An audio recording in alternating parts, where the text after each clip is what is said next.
लाहौर का अंडरवर्ल्ड एक बार फिर एक शॉकिंग और ट्रैजिक कहानी के साथ सामने आया है। अमीर बालाच टीपू, एक ऐसा नाम जो लाहौर के अंडरवर्ल्ड में मशहूर रहा। उसका कत्ल एक बड़ा स्कैंडल और फैमिली ट्रेजेडी का हिस्सा बन गया। ये कहानी सिर्फ एक क्राइम स्टोरी नहीं, बल्कि एक फैमिली के डाउनफॉल और इंसाफ के लिए लड़ाई का भी किस्सा है। आज हम अमीर बालाच टीपू की लाइफ और डेथ के पहलुओं को डिटेल में समझेंगे और देखेंगे कि किस तरह एक फैमिली का पुराना दर्द और एक कम्युनिटी का आउटरीच एक हिस्टोरिकल टेल का हिस्सा बन गया। अमीर बालाच टीपू का ख़ानदान लाहौर के अंडरवर्ल्ड में एक प्रोमिनेंट और नोटोरियस नाम था। उसका बाप आरिफ अमीर, जिसे ज़्यादातर लोग टीपू ट्रकावाला के नाम से जानते थे, लाहौर के अंडरवर्ल्ड का एक इन्फ्लुएंशियल फिगर था। टीपू ट्रकावाला का असल नाम आरिफ अमीर था और उनका फादर बिल्ला ट्रकावाला एक फेमस गैंगस्टर और बिजनेसमैन था जो शालमी एरिया से बिलोंग करते थे। बिल्ला ट्रकावाला, जिनकी मौत 1994 में उनके राइवल्स ने की, उनका नाम भी लाहौर के अंडरवर्ल्ड में एक मशहूर नाम था। बिल्ला का कत्ल उनके दुश्मनों के हाथों हुआ जो उनके पावर और इन्फ्लुएंस से नाराज़ थे। बिल्ला का कत्ल उनके राइवल्स ने की, जो कि एक वेल प्लान्ड अटैक के रूप में किया गया, जो कि एक मेजर इवेंट बन गया लाहौर के अंडरवर्ल्ड हिस्ट्री में। इसके बाद आरिफ अमीर ने अपने बाप की लेगेसी को संभाला और लाहौर के अंडरवर्ल्ड में अपनी पोजीशन को बनाए रखा। टीपू ट्रकावाला, जो कि अंडरवर्ल्ड की दुनिया में अपने डेंजरस कनेक्शंस और स्ट्रेटेजिक माइंड के लिए मशहूर था, ने अपने राइवल गैंग्स से डील करने में अपने स्किल्स और स्ट्रेटजीज़ का इस्तेमाल किया और अंडरवर्ल्ड में अपनी रेपुटेशन को बनाए रखा। उनकी लीडरशिप और उनके टैक्टिक्स ने उनके दुश्मनों को हमेशा चैलेंज किया और उनकी डोमिनेंस को मेंटेन किया। जनवरी 2010 में टीपू ट्रकावाला का कत्ल लाहौर में एक शॉकिंग और ट्रेजिक इवेंट बन गया। टीपू दुबई से लाहौर वापस आ रहा था जब उन्हें अलामा इकबाल इंटरनेशनल एयरपोर्ट की पार्किंग एरिया में गोली मारकर कत्ल कर दिया गया। उनके साथ उनके प्राइवेट सिक्योरिटी गार्ड्स भी थे, लेकिन खुर्रम भट्ट, जो उनका एक मेजर राइवल था, ने उन पर हमला किया। खुर्रम भट्ट ने टीपू पर गोली चलाई जो फैटल साबित हुई। टीपू को मायो हॉस्पिटल लाहौर में ले जाया गया, लेकिन उनकी जान न बच सकी। टीपू के कत्ल ने एक मैसिव आउटरीच क्रिएट किया। शाह आलम मार्केट, जो लाहौर का सबसे बड़ा होलसेल मार्केट है, को सिक्योरिटी रीजंस के लिए बंद कर दिया गया। टीपू के सपोर्टर्स का गुस्सा और फ्रस्ट्रेशन स्ट्रीट प्रोटेस्ट और रैलीज के रूप में सामने आया। लोगों ने इंसाफ की डिमांड की और इस कत्ल में कल्प्रिट्स के खिलाफ एक्शन लेने की डिमांड की। टीपू की तदफीन लाहौर में हुई, जिसमें उनके सपोर्टर्स, पॉलिटिशियंस और बिजनेस पर्सनालिटीज़ शामिल हुई। पीएमएलएन और एमएनए बिलाल यासीन और शाह आलम के बिजनेस पर्सनालिटीज़ भी फ्यूनरल में शामिल हुए, जो टीपू की डेथ में ज़्यादा से ज़्यादा सपोर्ट दिखाने आए थे। अमीर बालाच टीपू ट्रकावाला का बेटा, ने अपने बाप की लेगेसी को संभालने के बाद अपनी पोजीशन को और भी इस्टेब्लिश किया। अमीर ने अपने फादर के अंडरवर्ल्ड कनेक्शंस और बिजनेस को कंटिन्यू किया और गुड्स ट्रांसपोर्ट नेटवर्क का ओनर बन गया। वो लाहौर के अंडरवर्ल्ड में एक इन्फ्लुएंशियल फिगर बन गया था। अमीर का पर्सनल और प्रोफेशनल लाइफ एक कॉम्प्लेक्स नेटवर्क से जुड़ा हुआ था, जहां से क्राइम और बिजनेस का काम होता था। अमीर बालाच टीपू की लाइफ में एक टर्निंग पॉइंट आया। 18 फरवरी 2024 को, जब उनका कत्ल एक शादी के दौरान चोंग एरिया में हुआ।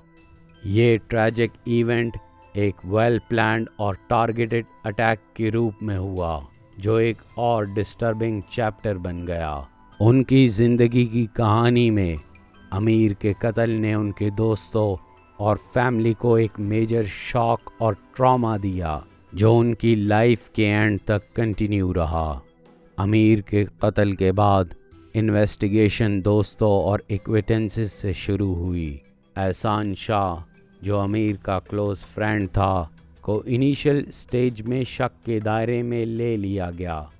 पुलिस ने एहसान शाह की पर्सनल और प्रोफेशनल लाइफ को स्क्रूटनी में रखा और ये सस्पेक्ट किया गया कि शायद एहसान का इस कत्ल से कुछ लेना देना था। इन्वेस्टिगेशन के दौरान एहसान शाह को भी कत्ल का शिकार बनाया गया।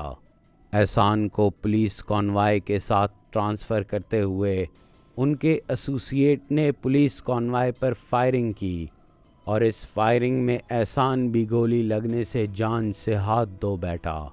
एहसान शाह के कत्ल ने केस को और भी कॉम्प्लेक्स बना दिया।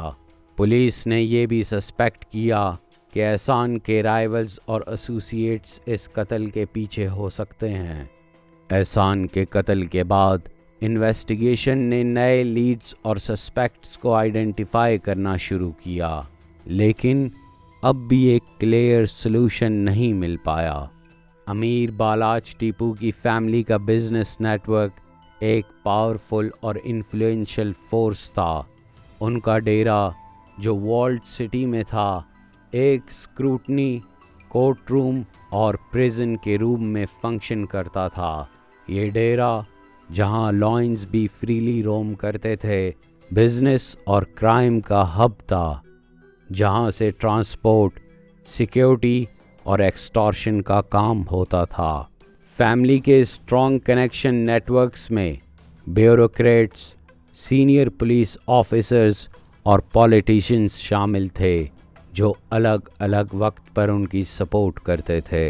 इस नेटवर्क के थ्रू फैमिली ने अपने बिजनेस और क्राइम के ऑपरेशंस को इफ़ेक्टिवली मैनेज किया, लेकिन आमिर बालाच टीपू और एहसान शाह के कत्ल ने इस नेटवर्क को और भी चैलेंज किया।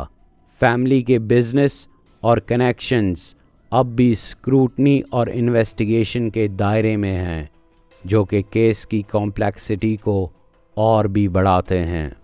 आमिर और एहसान के कत्ल के बाद लाहौर की पब्लिक ने एक मेजर आउटरीच और प्रोटेस्ट्स ऑर्गेनाइज किए। शाह आलम मार्केट और दूसरे पार्ट्स में भी मैसिव रैलीज और स्ट्रीट प्रोटेस्ट्स हुए। लोगों ने इंसाफ की डिमांड की और दुश्मन गैंग्स के खिलाफ एक्शन लेने का प्रेशर बनाया। प्रोटेस्टर्स ने कैंडल लाइट मार्चेस किए और आमिर और एहसान के लिए जस्टिस की मांग की। ये प्रोटेस्ट्स एक रिमाइंडर थे कि जस्टिस के लिए लड़ाई कभी भी ख़त्म नहीं होती और जब तक सच्चाई सामने नहीं आती, तब तक कम्युनिटी का दर्द और आउटरीच कंटिन्यू रहता है। पब्लिक रिएक्शन ने गवर्नमेंट और अथॉरिटीज़ को प्रेशर में डाला और इन्वेस्टिगेशन को एक्सपीडाइट करने की ज़रूरत को हाईलाइट किया।